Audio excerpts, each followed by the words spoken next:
여러분 안녕하십니까? 오늘 참으로 좋은 날입니다. 오늘 하나님 말씀은 고린도전서 15장 10절의 말씀이 되겠습니다. 우리 함께 읽겠습니다.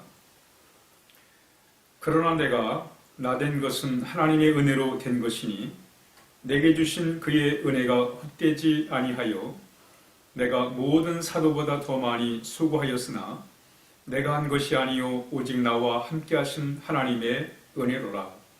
아멘. 오늘 본문의 말씀은 사도 바울의 고백입니다. 나의 나된 것은 하나님의 은혜라는 거예요. 지금 나의 삶의 이 모든 것들이 하나님의 은혜다. 하나님의 은혜가 나를 만들었다. 나의 됨됨이는 바로 하나님의 은혜로 된 것이다.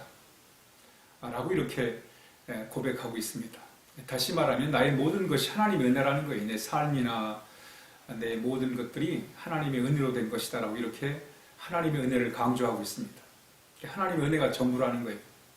그래서 모든 것이 하나님의 은혜에 달려있다 이렇게 고백하고 있습니다. 그러면서 나는 그 하나님의 은혜가 헛되지 않게 하기 위해서 다른 사도보다 더 많이 수고한다고 이렇게 고백하고 있습니다. 하나님이 참 자격이 안 되는 나에게 이런 은혜를 베풀어 주셨는데 그 은혜가 얼마나 귀하고 복된 것을 아는 까닭에 더 성실하게 더 열심히 하나님을 위해서 살아간다 이렇게 고백하고 있습니다. 그런데 그 수고조차도 그 노력조차도 그 열심조차도 바로 하나님의 은혜다라고 이렇게 고백합니다. 오직 나와 함께 하신 하나님의 은혜라. 또 한 번 하나님의 은혜를 강조하고 있습니다. 그러니까 사도 바울은 자신에 관련된 모든 것이 하나님의 은혜라는 거예요. 내 노력으로 된 게 아무것도 없다는 거예요. 내가 성취하는 건 아무것도 없다는 거예요. 하나님의 은혜로 된 것이라는 거예요. 그러면서 결론이 뭐예요? 모든 것이 하나님의 은혜라는 거예요. 참 이 하나님의 은혜를 알고 산다는 것이 얼마나 복된 것인가를 이렇게 말씀하고 있습니다. 이 사도 바울은 하나님의 은혜, 이 귀한 은혜를 어디서 배웠을까요? 어디서 체험했을까요? 바로 예수님을 통해서 사도 바울은 하나님의 은혜를 체험한 거예요. 예수님이 이 땅에 오셔가지고 예수님의 그 말씀들, 또 비유들, 또 실제 예수님의 그 삶 자체가 하나님의 은혜로 사셨습니다. 예수님께서 하나님의 은혜를 말씀 가운데 얼마나 많이 강조하셨습니까? 하나님은 선한 이에게나 악인에게나 한결같이 햇빛을 비춰주신다는 거예요. 하나님은 공중의 새를 먹이십니다. 씨앗을 뿌리지도 않으시고 또 그 곡식을 가꾸지도 않은데 새들이 열매를 먹습니다. 이게 무슨 얘기예요? 하나님의 은혜라는 거예요. 하나님의 은혜로 새들이 산다는 거예요. 들의 백합화를 봐라.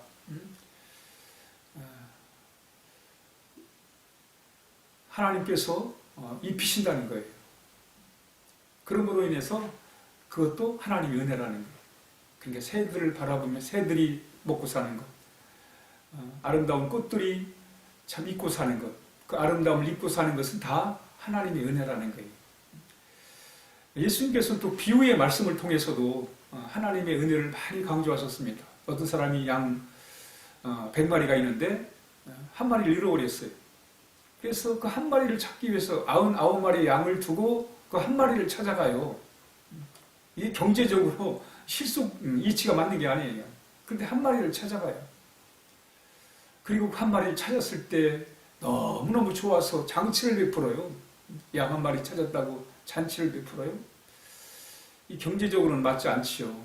그 얘기가, 그 비유의 말씀이 뭐예요? 하나님의 은혜가 그렇게 귀하다는 거예요. 하나님의 은혜. 어느 집에 두 아들이 있었는데 둘째 아들이 아버지 간섭 필요 없다고 아버지의 자산을 잘라가지고는 도시에 가가지고 허랑방탕하게 다 탕진하고 돌아와요. 알거지가 돼 돌아옵니다. 근데 아버지가 그 아들을 반갑게 맞이해줘요.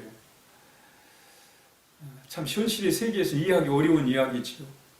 그 이야기가 주는 교훈이 뭐예요? 하나님의 은혜라는 거예요. 하나님의 은혜. 이렇게 예수님은 하나님의 은혜를 말씀 속에서 또는 비유를 통해서 하나님의 은혜를 참 많이 강조하셨어요. 또 예수님께서는 정작 그 당시에 유대인들이 멀리하는 세리들 또는 죄인들, 창녀들 이런 이들을 예수님은 가까이 하셨어요. 문둥병자들을 치료해 주시고 모든 병자들을 치료하셨어요.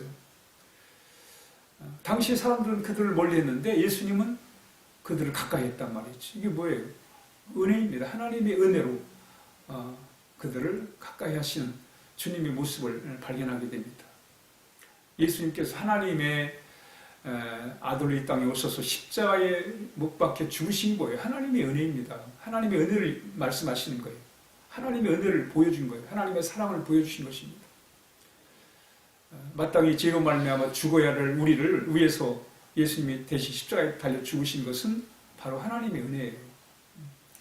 이렇게 예수님은 하나님의 은혜를 가르치시고 또 몸소 행하시고 우리에게 보여주셨단 말이죠. 하나님의 은혜를. 사도 바울은 여기서 예수님을 통해 하나님의 은혜를 깨달은 거예요. 아, 이게 율법이 아니고 하나님의 은혜구나. 물론 율법도 필요하지만 그러나 하나님의 은혜가 전부이구나 라는 것을 알게 된 것입니다. 여러분, 하나님의 은혜는 용서를 만들어냅니다. 용서는 하나님의 은혜를 체험한 자가 할 수 있는 거예요. 용서란 말은 자기를 자유케 한다는 거예요. 여러분, 용서하지 않으면요 내 마음이 어딘가에 묶여 있습니다. 용서할 수 없어. 나는 이것만큼 용서 못해. 라면 그 심령은 마음이 묶인 거예요. 마음이 자유가 없는 것입니다. 묶여 있기 때문에. 그러나 용서를 하고 나면 마음에 자유가 있는 거예요. 용서한다는 말은 바로 자기 자신을 풀었다. 자유롭게 했다. 그런 의미입니다. 그런데 그 누가 용서할 수 있는가? 하나님의 은혜를 체험하니까 용서를 하는 거예요. 오늘 여러분 세상을 보십시오. 서로가 서로에게 용서를 하지 못합니다. 왜? 하나님의 은혜를 모르는 사람들은 용서하기 어려운 거예요. 그저 눈은 눈으로, 이는 이로 마치 보복이 정의라고 생각을 하는 거예요. 그러나 하나님의 은혜를 아는 사람은 용서를 통해서 보복을 중단시키는 거예요. 끝이는 거예요. 문제를 해결하는 것입니다. 은혜는 그만큼 중요한 거예요. 왜?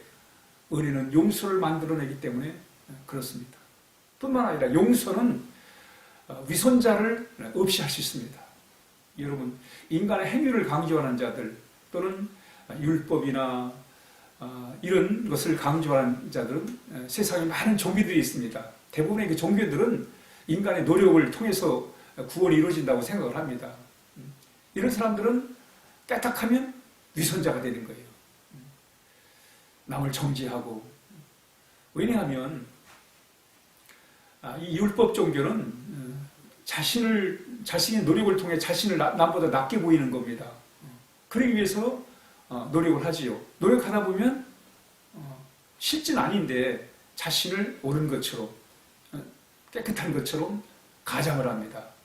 그래서 외식을 하는 거예요. 외식이라는 말은 가면을 쓴다는 거예요. 여러분, 많은 사람들이 종교인을 싫어해요. 왜?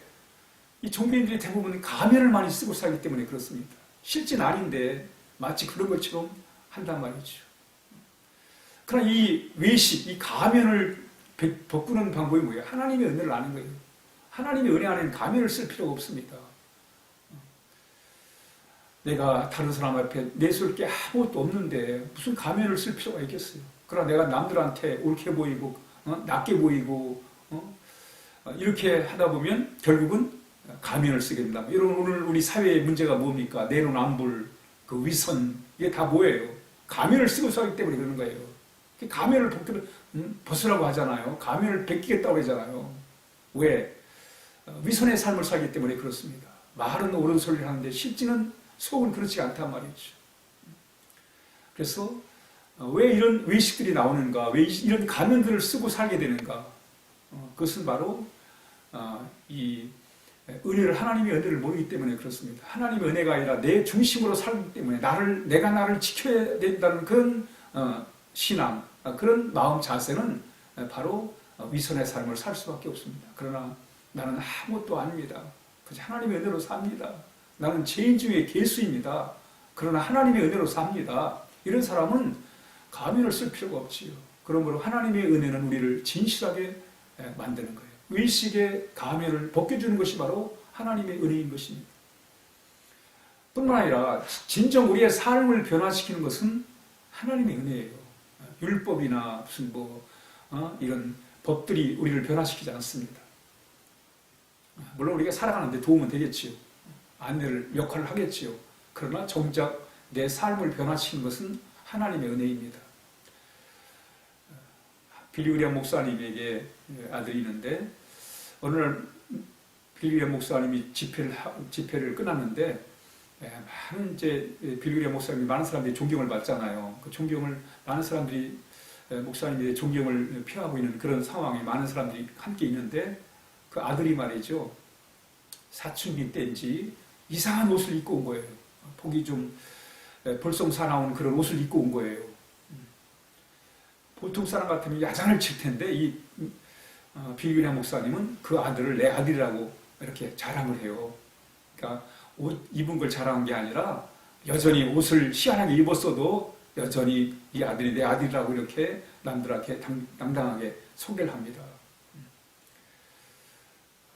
그 후에 이 아들이 아버지가 그때 당시에 그렇게 참 입어서는 안 된 옷을 입었음에도 불구하고 자신을 아들이라고 이렇게 남들 앞에서 당당하게 소개해 주신 아버지가 아버지에 대해서 좋게 생각을 한 거예요. 아버지가 나를 이렇게 은혜를 베푸신 것을 깨달은 거예요. 그리고 그가 훗날 아버지 뒤를 위해서 귀한 하나님의 사역을 할 수 있게 되었다고 해요. 은혜가 사람을 바꾸는 거예요. 은혜가 사람을 변화시키는 겁니다. 오늘 우리도 바울은 왜 이렇게 나된 것도 하나님의 은혜고 내가 노력하는 것도 하나님의 은혜라고 하나님의 은혜만을 강조하는가? 그렇습니다, 여러분. 실상 우리의 삶은 하나님의 은혜가 전부입니다.